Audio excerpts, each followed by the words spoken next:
കർത്താവിന്റെ അതിപരിശുദ്ധ നാമം ഇന്നും മഹത്വപ്പെടുമാറാകട്ടെ. എല്ലാ മാന്യ സഹോദരങ്ങൾക്കും യേശുക്രിസ്തുവിന്റെ അനുഗ്രഹീത നാമത്തിൽ ക്രിസ്തീയ വന്ദനത്തെ അറിയിക്കുന്നു. എൻ്റെ ദൈവമോ നമ്മുടെ ബുദ്ധിമുട്ടൊക്കെയും മഹത്വത്തോടെ തൻ്റെ തനത്തിനൊത്തവണ്ണം ക്രിസ്തുവേശുവിൽ പൂർണ്ണമായും തീർത്തു തരും. സഹോദരങ്ങളെ, കർത്താവിന് വേണ്ടി കൈതുറക്കുന്ന, കർത്താവിന്റെ നാമത്തിനു വേണ്ടി ചെയ്യുന്ന ആരെയും ദൈവം മറക്കത്തില്ല. അവരുടെ എല്ലാ ബുദ്ധിമുട്ടുകളും തീർത്തു തരുന്ന ഒരു ദൈവമുണ്ട്. നമ്മുടെ ദൈവത്തിന്റെ സാന്നിധ്യം എപ്പോഴും അനുഭവിച്ചറിയാൻ നമുക്കിടയാവണം. എപ്പോഴും ദൈവമായിട്ട് നമുക്കൊരു ബന്ധം ഉണ്ടാവണം. മോശ പ്രാർത്ഥിച്ച പോലെ, ദൈവമേ, നിങ്ങളുടെ സാന്നിധ്യം എൻ്റെ കൂടെ ഉണ്ടോ എന്ന് നമ്മൾ ഇടയ്ക്കൊക്കെ ഒന്ന് ചെക്ക് ചെയ്യണം. നടന്നു വന്ന പാതകളിലും പോയിടത്തുമൊക്കെ എവിടെയെങ്കിലും ആ പ്രസൻസ് നഷ്ടപ്പെട്ടതായി നമുക്ക് തോന്നുന്നുണ്ടെങ്കിൽ ഒന്ന് പരിശോധിക്കണം. മോശയുടെ കൂടെ ലക്ഷക്കണക്കിന് ആളുകളുണ്ട്, ബലമുണ്ട് മനുഷ്യയായി. മോശ പറയുന്നു, കർത്താവേ, അതല്ല എനിക്ക് വേണ്ടത്, അങ്ങയുടെ സാന്നിധ്യം എനിക്ക് മുമ്പായി പുറപ്പെടണം എന്നാണ് മോശ പ്രാർത്ഥിക്കുന്നത്. ഇന്ന് പകൽ എത്ര പേര് പ്രാർത്ഥിക്കുന്നു? ബുദ്ധിയോ ജ്ഞാനവോ ഡിപ്പോസിറ്റുകളോ ഒന്നും എന്നെ നിലനിർത്തത്തില്ല. പിതാവ്, അങ്ങയുടെ പ്രസൻസ് ഇല്ലെങ്കിൽ ഞങ്ങൾ വട്ടപ്പൂജ്യാണ്. ആ സാന്നിധ്യം എൻ്റെ കൂടെ ഉണ്ടാവണമെന്ന് പ്രാർത്ഥിച്ചു തുടങ്ങൂ. ദൈവം മോശയോട് പറയുക, എൻ്റെ സാന്നിധ്യം നിനക്ക് മുമ്പായി പുറപ്പെടും.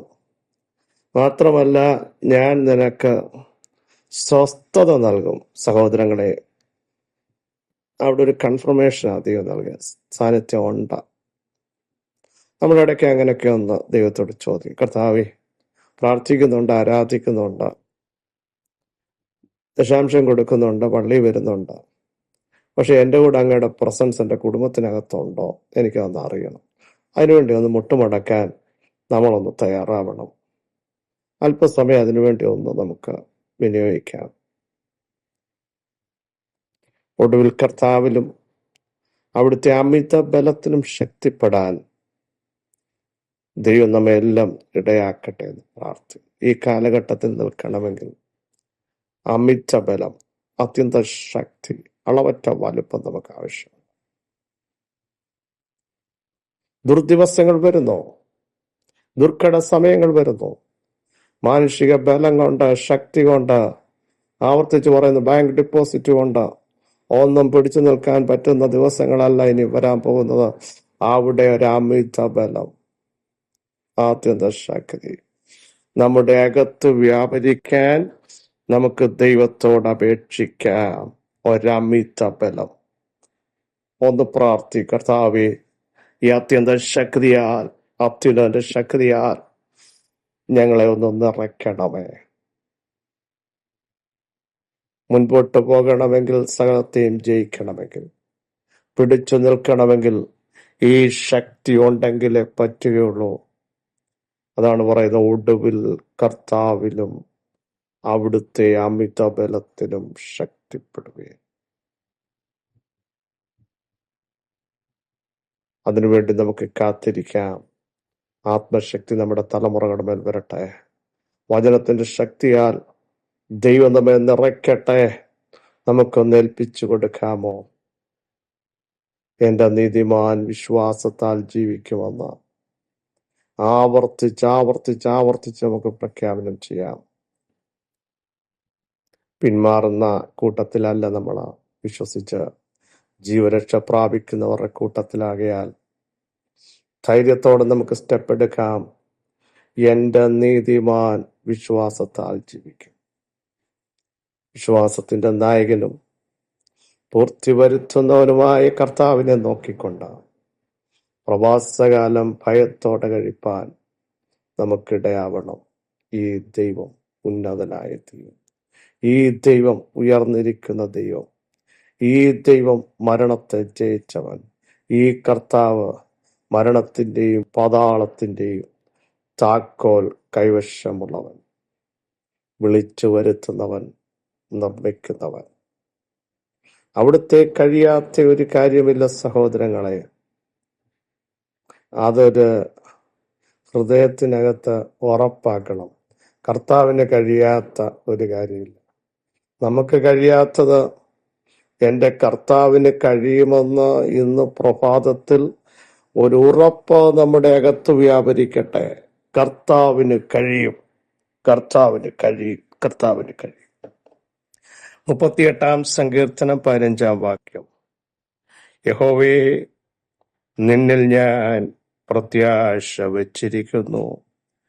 എൻ്റെ ദൈവമായ കർത്താവേ, നീ ഉത്തരം അരുളും. Praise the Lord. ഇവിടെ ദാവീദ് പാടിയ സങ്കീർത്തനാണ് നമ്മൾ കേട്ടത്. യഹോവേ, ക്രോധത്തോടെ എന്നെ ശിക്ഷിക്കരുത്, എന്നെ ദണ്ഡിപ്പിക്കരുത് എന്ന് പറഞ്ഞിട്ട് അനർത്ഥം അന്വേഷിക്കുന്നവർ, വേണ്ടാതീനം സംസാരിക്കുന്നവർ, ചതിവ് ചിന്തിക്കുന്നവർ, ഇതൊക്കെ നടക്കുമ്പോഴും ഞാൻ ചെകിടനെ പോലെ ഇത് കേൾക്കാതിരിക്കുകയാണ്. മറ്റൊരു സങ്കീർത്തനത്തിൽ പറയുന്നത് പോലെ ചുറ്റും ഭീതി എന്ന അപശ്രുതി കേൾക്കുന്നുണ്ട്, അതിൻ്റെ നടുവിലും ഞാൻ ആയിരിക്കുകയാണ്. പക്ഷെ ഈ പ്രാർത്ഥനയുടെ ആഴമായ ഒരു ഭാഗം നിങ്ങളൊന്ന് ശ്രദ്ധിച്ചേ. 15-ാം വാക്യം നമ്മുടെ യഹോവേ, നിന്നിലാണ് ഞാൻ പ്രത്യാശ വച്ചിരിക്കുന്നത്. ഈ പുറത്ത് വേണ്ടാതീനം സംസാരിക്കുന്ന, എഴുന്നേൽക്കത്തില്ലെന്ന് പറയുന്ന, വന്നത് നന്നായി എന്ന് പറയുന്ന ഒരു സമൂഹമുള്ളപ്പോൾ ഞാൻ പ്രത്യാശ വച്ചിരിക്കുന്നത് അങ്ങയിലാണ്, തള്ളിക്കളയാത്തവനിലാണ്, കാണുന്നവനിലാണ്, അറിയുന്നവനിലാണ് ഞാൻ പ്രത്യാശ വച്ചിരിക്കുന്നത്. ഞെരുക്കത്തിലിരിക്കുമ്പോൾ വിശാലതയിലേക്ക് കൊണ്ടുവരാൻ കഴിവുള്ളവനിലാണ് ഞാൻ പ്രത്യാശ വച്ചിരിക്കുന്നത്. കഷ്ടതയുടെ നടുവിൽ നടന്നാലും ജീവിപ്പിക്കുന്നവനിലാണ് ഞാൻ പ്രത്യാശ വെച്ചിരിക്കുന്നത്. എൻ്റെ ഉള്ളിൽ ബലം നൽകി എന്നെ ധൈര്യപ്പെടുത്തുന്നവനാണ് എൻ്റെ പ്രത്യാശ. സ്തോത്രം. അതാണ് ദാവീദ് ശക്തമായി പറയുന്നത്, ഞാൻ നിന്നിൽ പ്രത്യാശ വച്ചിരിക്കുന്നു. എപ്പോൾ സാഹചര്യങ്ങൾ എതിരാകുമ്പോൾ, ചുറ്റുപാടുകളിൽ നിന്ന് കുത്തുവാക്കുകൾ കേൾക്കുമ്പോൾ, തന്നെ നോക്കി പലരും തലകുലുക്കുമ്പോൾ, തലകുനിക്കപ്പെടുമെന്ന് നിന്നെ കുറിച്ച് പറയുമ്പോൾ, പല്ലുകടിക്കുമ്പോൾ, അതിൻ്റെ